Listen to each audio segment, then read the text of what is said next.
Na aula de hoje, iremos abordar sobre o teste Kruskal-Wallis para a disciplina de Estatística para Engenharia, Técnicas Paramétricas e Não Paramétricas.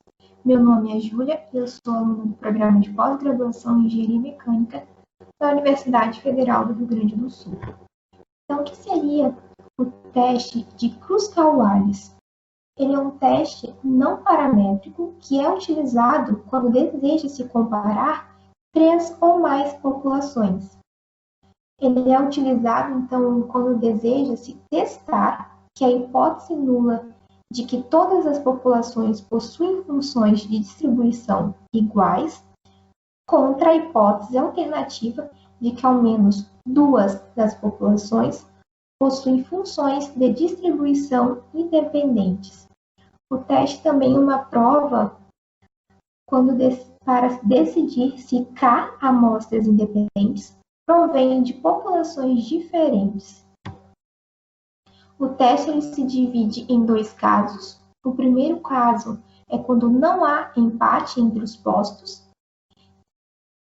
A equação ela é em função de K, que seria o número de amostras, N, o número total de elementos de todos os grupos, R seria a soma dos postos de cada grupo e N minúsculo, o número de elementos constituintes em cada grupo. Quando esse N ele é maior que 5, é aconselhado a utilização da tabela aqui quadrado para aproximação da distribuição H. Porém, quando esse N ele é inferior ou igual a 5, para um K igual a 3, essa aproximação por Qi quadrado da distribuição H, ela não é indicada. O segundo caso analisado é quando há empate entre os postos.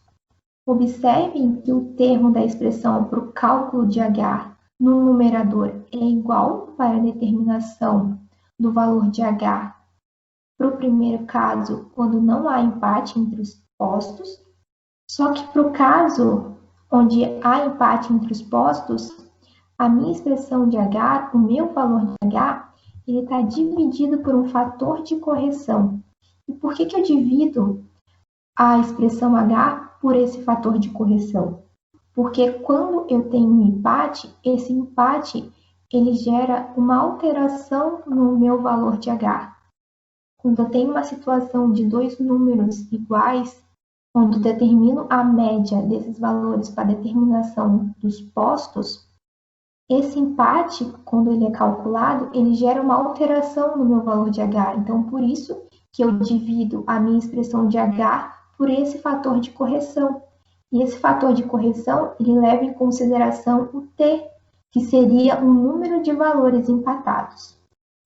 O efeito de correção para empates é aumentar o valor de H e assim tornar o resultado mais significativo do que seria se a correção não fosse realizada. Só que para algumas situações, essa correção ela é tão pequena que pode ser desse exemplo para pequenas amostras. Aqui tem um exemplo para determinação do valor de H e do valor do p-valor para uma situação onde eu trabalho com pequenas amostras e para o primeiro caso do teste de Kruskal-Wallis, onde não há valor de empate nas amostras analisadas. A resolução nós iremos contar com o auxílio da planilha do Microsoft Excel.